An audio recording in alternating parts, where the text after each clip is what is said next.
Assalamualaikum warahmatullahi wabarakatuh. Jumpa lagi bersama saya Saiful Aprizon. Nah, kali ini akan kita bahas bagaimana cara menentukan letak unsur dalam tabel periodik dengan menggunakan konfigurasi elektron. Minggu lalu kita sudah bahas ya tabel periodik, atau pada video sebelumnya kita sudah bahas tentang tabel periodik dan perkembangan tabel periodik. Hari ini akan kita bahas bagaimana menentukan letak unsur dalam tabel periodik. Nah, kita sudah kenal bahwa ada golongan dan periode, yang mana dari tabel periodik itu ada golongan 1A, 2A, dan seterusnya sampai 8A. Ada golongan B, kemudian ada juga lantanida dan aktinida. Nah, kita akan menentukan letak unsur tersebut dari konfigurasi elektron. Tentunya menggunakan konfigurasi elektron modern atau subkulit mekanika kuantum. Oke, pertama kita lihat dulu pembagian blok dari tabel periodik. Kita kenal adanya blok S. Blok S itu apabila pada konfigurasi elektronnya diakhiri dengan subkulit S. Jadi subkulit S ada yang terisi elektron terakhir. Nah, apabila subkulit S terisi elektron terakhir pada konfigurasi, itu pilihannya cuma ada dua. Isinya 1 elektron atau isinya 2 elektron. Kalau 1 isinya berarti dia golongan 1A, kalau 2 golongan 2A. Kita lihat contohnya Na nomor atom 11, konfigurasi elektron 1s2, 2s2, 2p6, 3s1. Karena terakhirnya adalah 1, berarti Na ini terletak di golongan 1A.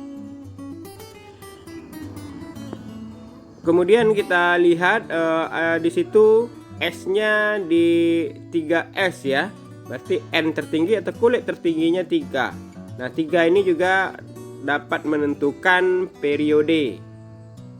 Jadi tadi 3S1 berarti golongannya tadi 1A-nya dari elektronnya 1 pada subkulit S.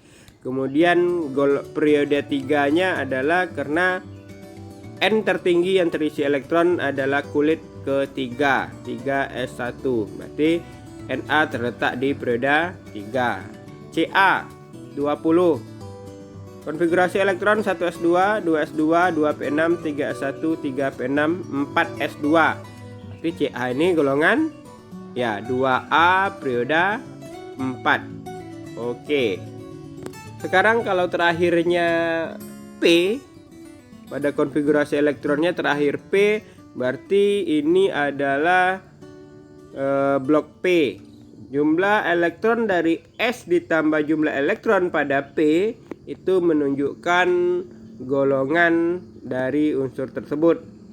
Nah, S-nya tadi ya pasti 2, tambah P-nya kalau 1 berarti 2 tambah 1 3, berarti 3A. Kalau P-nya 2, 2 tambah 2 berarti ya 2 tambah 2 4, 4A. 2 tambah 3 5, 5A, dan seterusnya sampai 2 tambah 6 8, berarti 8A. P-nya 7 ya nggak mungkin karena P itu maksimal tadi 6 elektron. Berarti tidak ada P itu yang 7, jadi tidak mungkin. Oke, kita lihat contohnya. F nomor atom 9, 1s2, 2s2, 2p5. Berarti 5 tambah 2 7, berarti F ini golongan 7A periode 2. Al 13, 1s2, 2s2, 2p6, 3s1, 3p1. Maaf, ini konfigurasi elektronnya salah ketik ya. 3s2, 3p1. 2 tambah 1 berarti 3. Sekali lagi mohon maaf, 3s2 baru 3p1. Berarti golongan 3A dan periode 3. Se 34, 1s2, 2s2, 2p6, 3s2, 3p6, 4s2, 3d10, 4p4.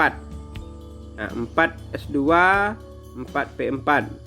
S tambah P karena terakhirnya tadi P yang terisi elektron, berarti masih tetap blok P. 2 tambah 4 berarti 6, berarti Se terletak di periode 6. Maaf, golongan 6A dan periode 4. Terakhir blok D apabila terisi terakhir elektron pada subkulit D. Maka golongan ditentukan dari jumlah elektron yang terdapat pada S tambah D. S-nya 1 bisa, ada juga yang 1 ya, walaupun terisi harusnya 2 dulu baru D, tapi nanti ada pada setengah penuh itu 1 elektron.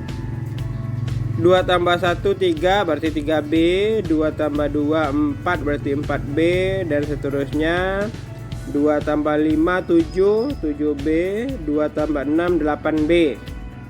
Nah, kalau subkulit D nya terisi 7 elektron berarti 2 tambah 7 9 ya, tapi tidak ada golongan 9B, tetap golongan 8B. Kalau D nya 8, 2 tambah 8 10, nggak ada golongan 10B, yang ada tetap golongan 8B. Kalau D nya 9, 9 tambah 2 11, berarti balik ke golongan 1B. Kalau D nya 10, 2 tambah 10 berarti 12, golongan 2B. D nya tidak akan mungkin lebih dari 10. Kita lihat contohnya 21. Nah, konfigurasi elektronnya 1s2, 2s2, 2p6, 3s2, 3p6, 4s2, 3d1. Berarti 2 tambah 1 3, golongan 3B, periode 4. Karena yang tertinggi adalah kulit keempat. CU 29, 1s2, 2s2, 2p6, 3s2, 3p6, 4s2, 3d9. 9 tambah 2 11, berarti golongan 1B, periode 4. Oke, itu penjelasannya untuk subkulit D atau blok D. Sekarang blok F. Blok F apabila terakhir terisi adalah subkulit F, maka golongan ditentukan hanya ada 2 pilihan, apakah golongan lantanida atau golongan aktinida. Kalau 4F yang terisi elektron berarti sebelumnya pasti 6S, berarti periode 6. Kalau periode 6 pasti dia golongan lantanida.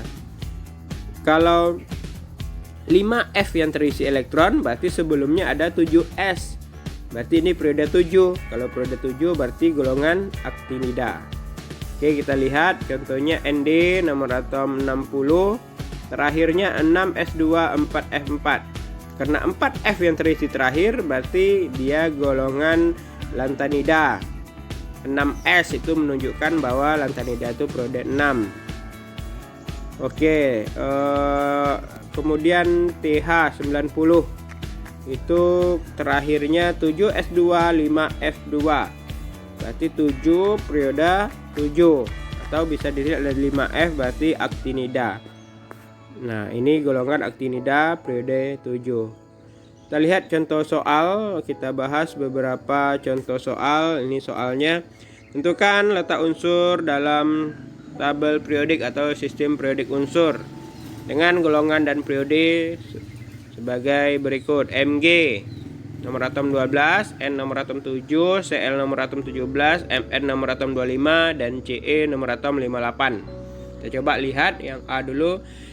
Mg 12 kita buat konfigurasi 1s2, 2s2, 2p6, 3s2. Terakhirnya 2. Terakhirnya S2 berarti golongan 2A. Periode N tertinggi 3 berarti periode 3. Oke, benar.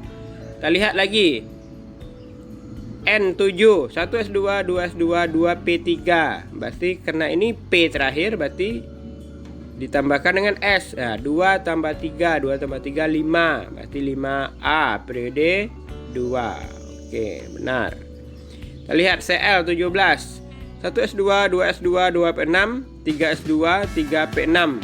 Maaf, P5. Jadi yang terakhir P 5. 5 tambah 2 ya. Kalau P yang terakhir tadi ditambahkan dengan S. 5 tambah 2 7. Berarti golongan 7A. N tertingginya adalah 3, periode 3. 7A, periode 3. Oke, benar. Mn 1s2, 2s2, 2p6, 3s2, 3p6, 4s2, 3d5. 3d5. Kalau D terakhir berarti ini golongan B ya. Tapi ditambahkan dulu jumlah elektron pada D dengan jumlah elektron pada S. 5 tambah 2 7. Nah, jadi golongan 7B, periode 4 karena N tertinggi 4. Oke, terakhir CE. Terakhirnya terisi elektron 6s2 4f2. 6s2 4f2 berarti kalau sudah terisi 4f dan ini periode 6 berarti ini adalah golongan lantanida periode 6. Oke, bagaimana? Apakah semuanya mengerti? Untuk membuktikan apakah mengerti atau tidak, kita coba kerjakan latihan soal berikut. Ya, silakan dikerjakan dulu. Jika perlu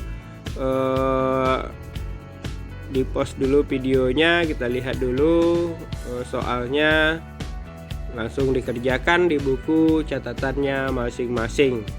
Kalau ada yang tidak mengerti boleh hubungi saya, silakan tulis pertanyaannya di kolom komentar. Oke, terima kasih sudah menyaksikan video ini sampai selesai. Jangan lupa dukung terus channel ini dengan cara ketik komentar ya pada kolom komentar. Jangan lupa juga tentunya like and subscribe. Terima kasih. Assalamualaikum warahmatullahi wabarakatuh.